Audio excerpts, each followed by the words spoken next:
Good evening and welcome. I am Uyai Anyeka coming to you live from Uyo, the capital city of Akwa Ibom State, Nigeria. This is Spotlight Africa, brought to you by Spectrum Television and Planet Radio. Today on Spotlight Africa, Liberia president and rival in neck-to-neck race. United Kingdom court upholds Mauritius election results after 4 years. Ghana Navy rescues more than 8,000 as dams overflow. Somali TV journalist killed in suicide bombing. Plus, Chadian opposition figure delays return from exile. These stories are all just ahead of Spotlight Africa. Do stay with us.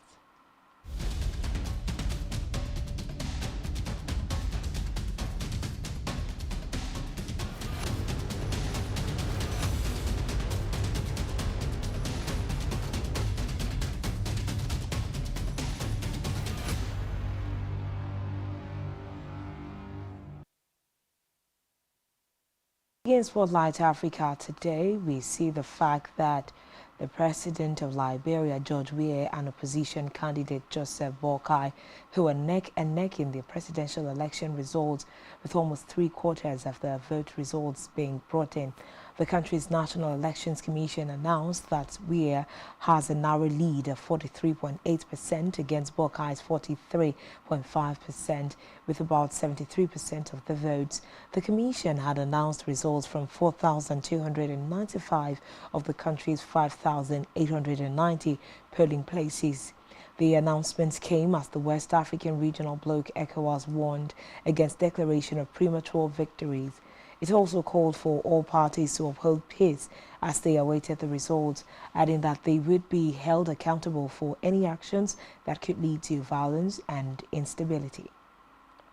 Away from that, the European Union and the United States have voiced concern over the disproportionate use of force to disperse opposition protests in Madagascar amid tensions ahead of presidential elections. Last week, the country's top court ordered the vote to be postponed by a week to the 16th of November after a presidential candidate was injured during one of the many rallies organized in the Indian Ocean island over the past fortnight. In a joint statement, representatives of the European Union, the United States, and 7 other countries and international organizations, including France, Germany, and Japan, said they were worried about the tense political climate in Madagascar. The United Nations has also recently expressed concern over the deteriorating human rights situation in the country.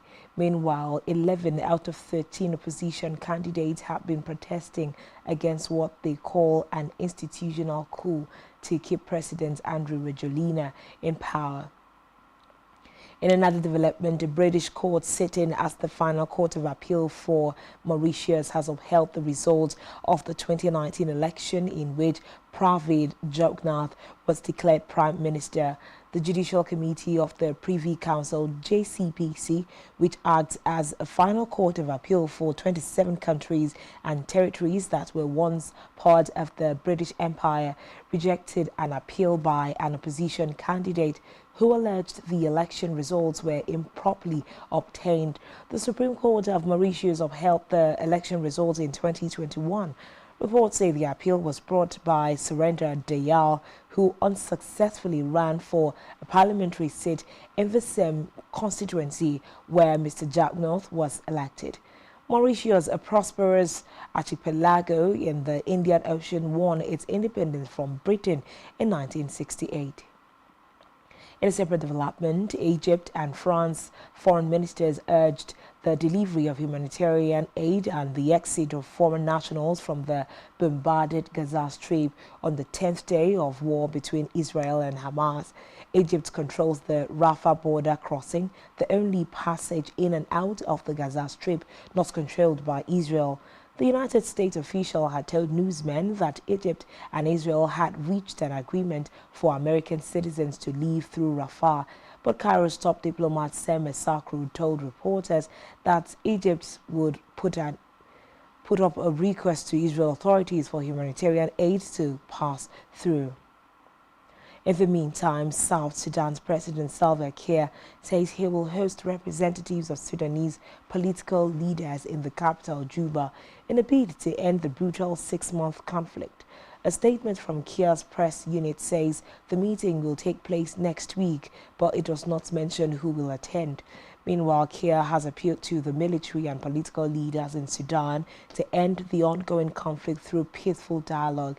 He spoke on Monday after a briefing from the deputy chairman of Sudan's Sovereign Council, Malik Aga, on the latest development in Sudan and South Sudan. President's National Security Advisor Tut Kutlak Manimi says Sudan's leaders will review the Juba peace agreement signed in 2020 between the transitional government and rebel factions while seeking a way to resolve the current crisis. The Sudanese army has been fighting its former allies, the paramilitary Rapid Support Forces (RSF), since April. Thousands have been killed and more than 5 million people displaced, according to a United Nations estimate. On Sunday, the conflict marked 6 months. Moving away from that, Ghana has deployed its navy and other teams to rescue thousands of people affected by the spillage of excess water from some of the major dams amid heavy rains. More than 8,000 people have been rescued in the Volta region after heavy flooding caused by the overflow of Okosombo and Kpong hydroelectric dams. Commodore Eka Kwafo said they were also responding to distress calls as well as keeping watch on critical infrastructure. He said they had taken more boats downstream and experienced divers and lifesavers to assist in the rescue efforts, and that more resources will be made available depending on the situation. At least 12,000 people are reported to have been displaced by the floods so far. We move now to Guinea, where security forces have arrested a dozen journalists who were demonstrating against alleged media censorship in the country. Reports say among those arrested in Monday's protest was the Secretary General of the Union of Professionals of the Press of Guinea, SPPG, Soko Jamal Bedessa. The union had called a march in the capital, Conakry, to demand that the authorities lift restrictions placed on a popular news website and to protest against other violations of press freedom. Reportedly, there has been some blocking in Guinea for the last 2 months. Meanwhile, Guinea's ruling junta, which has banned protests since 2022, has not provided any explanation for any of the blockage. Meanwhile, police have said that a Somali TV journalist was on Monday killed in a suicide bombing at a restaurant in the capital, Mogadishu. Abida Fatah Maulim Noah, who worked for Somali cable television, died in the explosion at Blue Sky restaurant near the Presidential Palace and National Museum. In a statement, police said 4 other people were injured when a bomber blew himself up in front of the restaurant. Meanwhile, Information Minister Daud Awais condemned the cowardly terrorist suicide attack. Over now to Kenya, where a partially state-owned company has received criticism for planning to sell some of its land after the homes of people who lived in the area for years were demolished. Dozens of high-cost homes, churches and a mosque were razed over the weekend after a court ruled that East African Portland Cement, EAPC, was the legal owner of the land. The court allowed EAPC to evict the people who had settled in part of the 17.40 square kilometers, about 4,300 acres of land, which has been at the center of a legal dispute for years. The demolition sparked outrage from Kenyans, including the occupants, who described the action as cruel because they spent a lot of money on buying plots and building on the land. Meanwhile, they said they were unsure why the EAPC did not negotiate with them instead of pulling down the properties.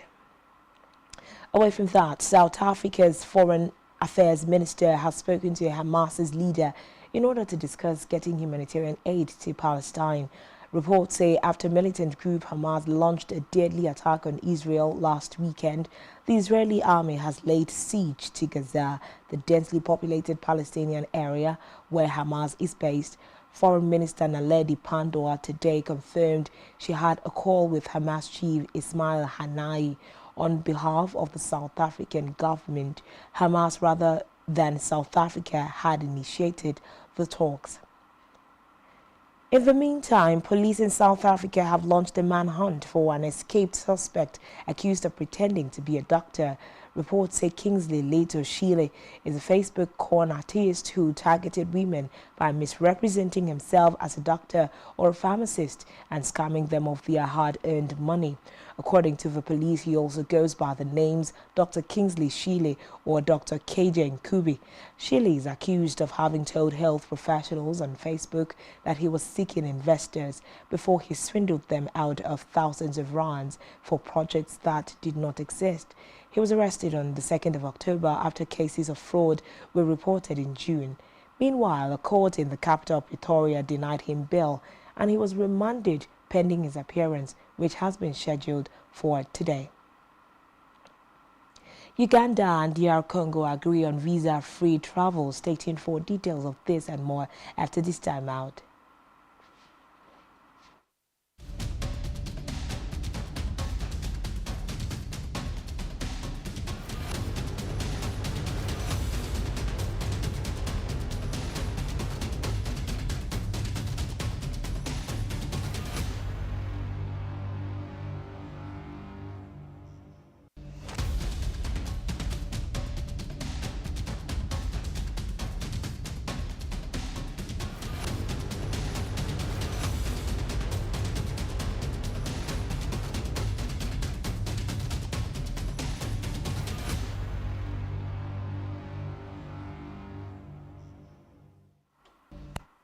Thanks for staying tuned in now to the rest of the news stories on Spotlight Africa.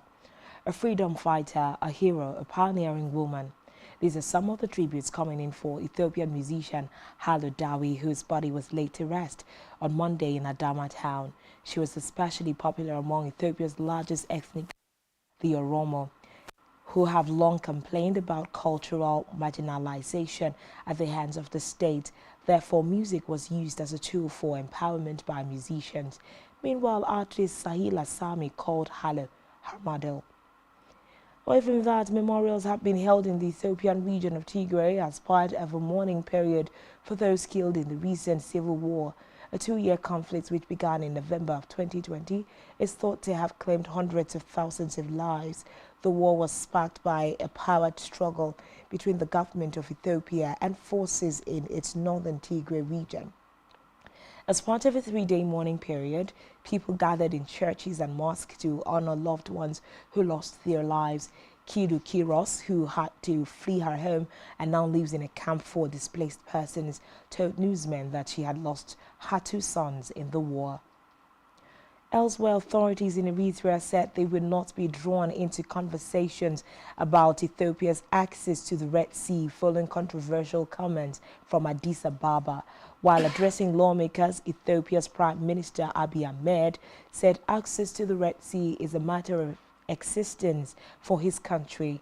Ethiopia became Africa's largest landlocked country following Eritrea's cessation from it in 1993.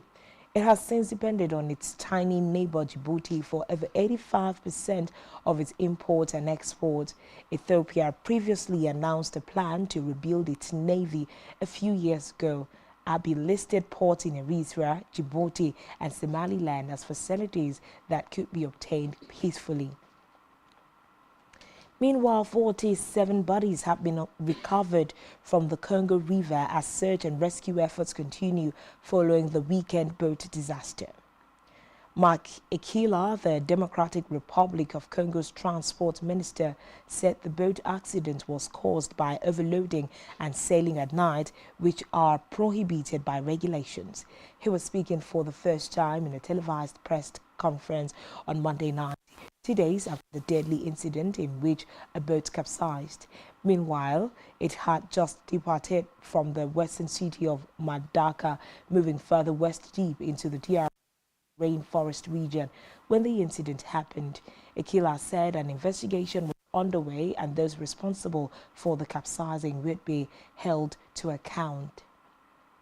Moving on from there, the Chadian opposition leader, Success Masra, has said he is postponing his return from self-exile to next month on the advice of Democratic Republic of Congo's president.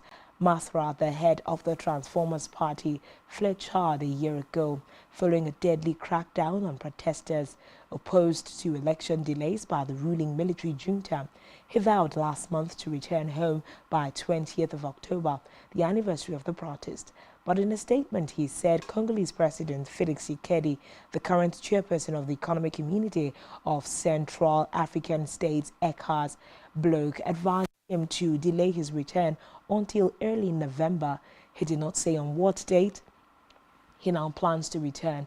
The announcement comes after Chad's junta reportedly ordered airlines not to fly Masra home and to provide the names of all passengers traveling to the capital in Njamena. The junta issued an arrest warrant for the opposition leader in July, accusing him of inciting hatred and rebellion in the Central African nation. Meanwhile, some 200 opposition supporters have been arrested for preparing to welcome Masra. Away from that, Uganda and the Democratic Republic of Congo have agreed to mutually abolish visa requirements to allow visa-free travel between each country. The agreement is aimed at easing the movement of people and strengthening trade between the two countries. The agreement follows recent talks between the two countries' officials in the DR Congo capital Kinshasa. Recall that Uganda's President Yoweri Museveni has for months been advocating for visa-free entry between the two countries. In another development, Tanzania's Serengeti National Park has been named the best in Africa for the 5th time in a row. It beat 6 other parks in the continent in this year's World Travel Awards, WTA, a global body that aims to reward excellence in travel and tourism. The Serengeti, which is popular for its wild-beast migration, has won the award ever since 2019. The Tanzania National Parks Authority, TANAPA, celebrated the Serengeti's stunning 5-time victory. Meanwhile, other African contenders included Botswana, Central Kalahari Game Reserve, Namibia's Etosha National Park, Uganda's Kidepo Valley National Park, South Africa's Kruger National Park, and Kenya's Masai Mara National Reserve. Last on Spotlight Africa today, Zimbabwe is losing an estimated 300 teachers a month as they seek better conditions abroad, says their biggest union.